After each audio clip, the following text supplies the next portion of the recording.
इस वीडियो में देखने के लिए कुछ नहीं है, सुनने के लिए बहुत कुछ है, समझने के लिए उससे भी ज्यादा। थॉट नंबर 1, रिजल्ट का बे इंतहा इंतजार। Thought number 2, only focus on cut off. अगर ये दो डोमिनेंट थॉट्स आपके दिमाग में अभी चल रहे हैं तो तुम सेम लूप में दोबारा फंसने जा रहे हो। वही लूप, तैयारी, distraction, only important, exam, failure, repeat. ये सेम लूप में तुम जाते खुद को भी दिखाई देते हो। ये जो एग्जाम खत्म होने का टाइम होता है ना, जब आपका रिजल्ट आया नहीं होता, कट ऑफ में बहुत ही ज्यादा फ्लक्चुएशन दिखाई देता है और बस प्रे करते हो कि कट ऑफ थोड़ा कम आ जाए, इस बार कुछ मैजिक हो जाए। ये तुम क्यों करते हो? क्योंकि तुम अभी एक बहुत ही ज्यादा वीक और वनरेबल पोजीशन में हो। आपकी मेंटल स्टेबिलिटी काफी लो हो चुकी है और इसी मेंटल स्टेबिलिटी का फायदा उठाया जाता है। आप चुनते हो इजी रास्ता और मार्केटिंग आपके हिसाब से की जाती है। यू सी कि अगर आपको कोई कोर्स मिल जाता है तो नेक्स्ट टाइम आपका एग्जाम क्लियर हो जाएगा। You see it very clear and very direct कि अभी क्या करना है। आपका दिमाग ऑटोमेटिकली बाय डिफॉल्ट इजी रास्ता चुनता है और उसको इजी रास्ता यही दिखाई देता है कि let me enroll in some course और मेरा बेड़ा पार हो जाएगा। So you do that and you become a follower. जो हमसे कराया जा रहा है वो हम करेंगे, but sarcastically you are preparing for the exam जहां पे लीडर की जरूरत होती है, लीड करने की जरूरत होती है। लीडर करता क्या है, सोचा है कभी? लीडर सोचता है, लीडर सिचुएशन एनालिसिस करता है, सिचुएशन स्टडी करता है। एक सबसे ज्यादा इफेक्टिव सोचने का तरीका आपको बताती हूं मैं, लिखना। लिख कर, बचपन में बोला जाता था लिख लिख कर पढ़ो ज्यादा याद रहेगा। इसको हमने थोड़ा सा टेंजेंट वे में ले लिया है ना, हम बिना दिमाग के लिखने लग गए। But when you actually right things become clear. आपके दिमाग में ऑलरेडी बहुत सारी चीजें हैं तो सामने दिखेगी तो एक्ट कर पाओगे। लिखो, how are you feeling right now, क्या गलतियां की तुमने, क्या जरूरी था, अच्छा ये सब करना क्यों जरूरी है। लोग तो कहते हैं कि रात गई बात गई, तो फिर भी ये जरूरी है। हाँ, फिर भी जरूरी है क्योंकि 2 वजह से। वजह नंबर 1, पैनिक स्टेट में आपके टॉप 3 डोमिनेंट ट्रेट्स बाहर आते हैं। वो पॉजिटिव भी हो सकते हैं, वो नेगेटिव भी हो सकते हैं। और सबसे बुरी बात यह है कि आपके टॉप 3 डोमिनेंट ट्रेट्स क्या हैं ये रेयरली आपको पता होगा या आप एक्सेप्ट करना चाहोगे। पता है आपको ये कब पता चलता है? अभी जब आपका एग्जाम खत्म हुआ है, जब वो पैनिक स्टेट जस्ट ओवर हुआ है and you are like what happened. जब आपने मिजरेबल परफॉर्म किया होता है, at that time it is right in front of you what are your top 3 dominant traits. तुम घबरा जाते हो, तुम्हारा दिमाग काम नहीं करता, या what ever the positive traits you possess वो एकदम नेकेड आपके सामने देखने को मिल जाते हैं, है ना। बस इस स्टेट में देखने को मिलते हैं, अदरवाइज तुम फिर डिनाइल में चले जाओगे कि नहीं ऐसा तो नहीं था। तो you need to record this moment, है ना, you need to record this moment. लिखो इसको, ये पैनिक स्टेट जस्ट ओवर हुआ है, जस्ट राइट डाउन। अच्छा, पहले तुम्हें खुद पे काम करने की जरूरत है। 3 लिस्ट बनाओ, तुम्हें कहाँ एग्जैक्टली पहुंचना है, तो स्पेसिफिसिटी। अच्छा, ये वाला लिस्ट है ना, यूट्यूबर फ्रेंड्स भी मेरे एक्सेप्ट करेंगे। जरा मेरे यूट्यूबर फ्रेंड्स कमेंट जरूर करना। और जो यूट्यूबर फ्रेंड्स इस तरीके को नहीं अपनाते हैं, this is my personal experience, मैंने बहुत लोगों से ये सुना है कि कोई भी यूट्यूब क्रिएटर को वीडियो बनाने से पहले एक टारगेट सोचना चाहिए। व्हाट इज माय मकसद, व्हाट इज माय पर्पस।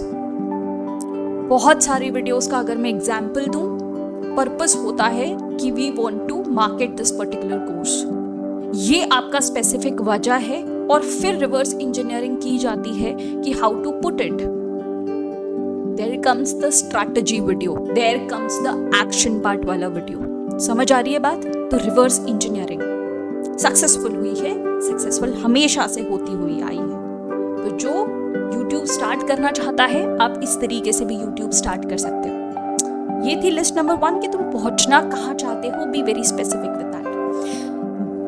बाकी की जो दूसरी 2 लिस्ट है उसमें तुम्हें एग्जैक्टली लिखना है कि कौन से दिखने वाले स्टेप्स तुम्हें लेने हैं। दिखने वाले मतलब ऑब्वियसली तुम्हें पढ़ना पड़ेगा, क्या पढ़ना है, what ever source, book download करनी पड़ेगी, खरीदनी पड़ेगी, कोर्स खरीदना पड़ेगा, दीज आर दिखने वाले स्टेप्स। लेकिन जो ना दिखने वाले स्टेप्स है ना, जो इनडायरेक्टली कंट्रीब्यूट करते हैं, वो बहुत ज्यादा इंपॉर्टेंट है। मतलब नहीं समझ में आ रहा, सुनो। तुम पावर ऑफ पर्सनालिटी को हल्के में क्यों लेते हो, उसकी अहमियत क्यों नहीं समझते हो?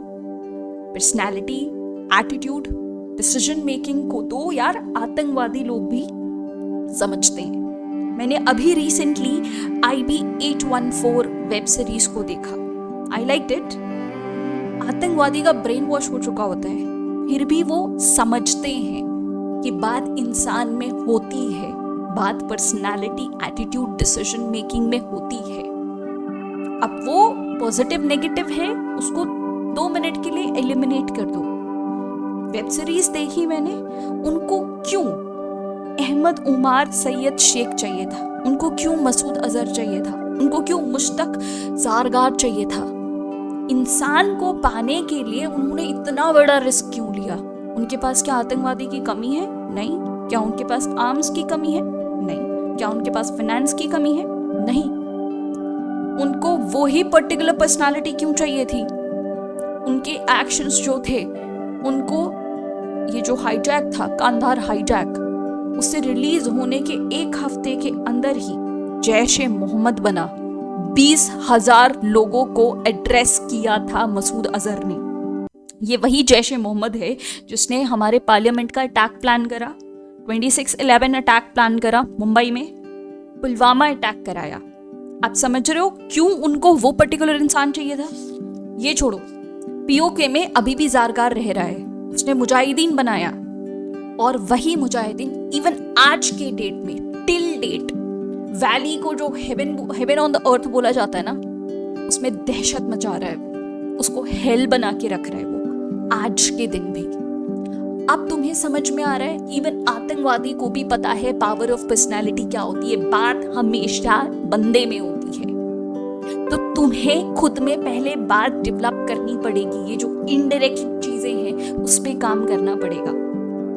अगर तुम्हारे दिमाग में कट ऑफ और रिजल्ट ही चल रहा है ना, मतलब तुम डिनाइल में जी रहे हो, तुम बस वो सोच रहे हो। मैंने एक कॉमेडी वीडियो भी देखी थी कि आंटी एक सोच है, एक एटीट्यूड है, एक नेगेटिव कंसेप्ट में उन्होंने कहा था। It was a funny video but it is truth.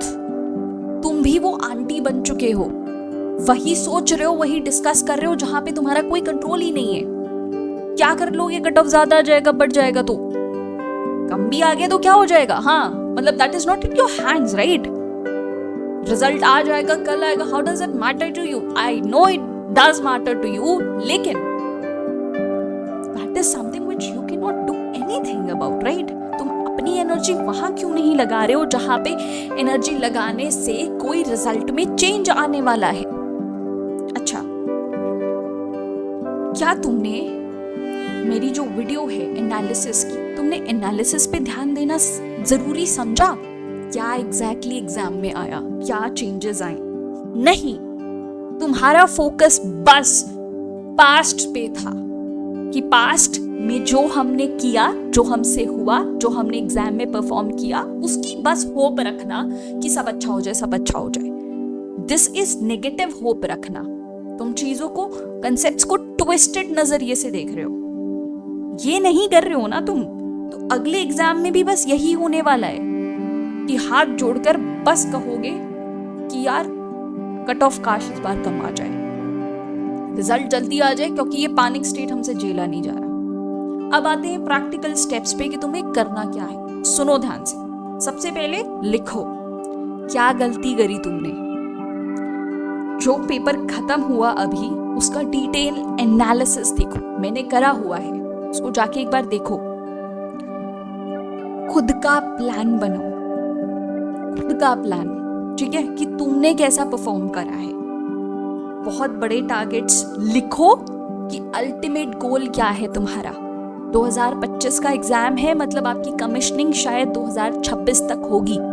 2026 में अगर तुम ऑफिसर के लिए ट्रेनिंग में जा रहे हो, तब तुम में क्या सेट ऑफ क्वालिटीज होनी चाहिए और अभी क्या है, उसमें से बहुत सारी निकालनी पड़ेगी, बहुत सारी ऐड करनी पड़ेगी। तो you have to note down, you have to accept your real self right now, और एक आइडियल सेल्फ को भी नोट करना पड़ेगा। फिर रिवर्स इंजीनियरिंग पे आओ। बहुत बड़ा टारगेट, उसको टुकड़ों में तोड़ो। इसमें दोनों आएंगे कि देखने वाले स्टेप्स, ना देखने वाले स्टेप्स जो मैंने अभी डिस्क्राइब करे, उनको तोड़ो।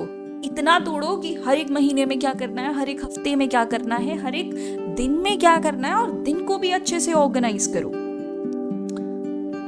फालतू के डिसीजंस लेना छोड़ दो। हम क्या करते हैं कि अपना जो मेंटल एनर्जी होता है, that is not infinite, that is bloody finite. फालतू के डिसीजंस लेने में अपना दिमाग वेस्ट कर देते हैं, और जब when it comes to actual decision making, तुम वहां फंबल कर जाते हो, है ना। तो छोटे छोटे जो फालतू के डिसीजंस हैं, क्या पहनना है, क्या खाना है, क्या करना है, kill it at one go. Plan बना लो पूरे हफ्ते का, पूरे महीने का, then you have to follow suit. क्या खाना है, क्या पहनना है, राइट। बस अपना मेंटल कैलिबर अपग्रेड करने की सोचो। क्या नहीं करना, नॉट टू डू लिस्ट बनाओ। क्या नहीं, मतलब क्या नहीं किया, क्या किया जिसकी वजह से एग्जाम नहीं निकल पाया। अच्छा, तुम चाहो, अगर तुम्हें ये बातें समझ में नहीं आ रही कि कैसे चीजों को छोटी तरीके से तोड़ा जाता है, तो मैं प्लानर बना के एक एग्जाम्पल की तरह तुम्हें दिखा सकती हूँ। नेक्स्ट एग्जाम के लिए I can make a planner for you कि सब्जेक्ट्स को कैसे देखना है, क्या एड ऑन करना है। इस बार का पेपर देखा तुमने? हाँ, एड ऑन क्या क्या चीजें करनी है, कौन कौन सी बुक ज्यादा पढ़नी पड़ेगी, उसको रिवर्स इंजीनियरिंग करके कैसे तोड़ा जाता है, कौन से टॉपिक्स को कैसे अरेंज किया जाता है। If you want me to show you that planner, और फिर तुम्हें फॉलो अप करने में समझ आएगा, तो आप कमेंट्स में ऐड कर सकते हो disruptor 2025। I will personally give that planner to you, ताकि तुम्हें दिखे। समझ आ रही है बात? Again coming to crux, not this is not the crux. शायद बस याद दिलाना है मुझे, तुम्हें याद ये दिलाना है कि तुम है ना लीडर के लिए ये सारी मेहनत कर रहे हो। Don't and up becoming a mere follower.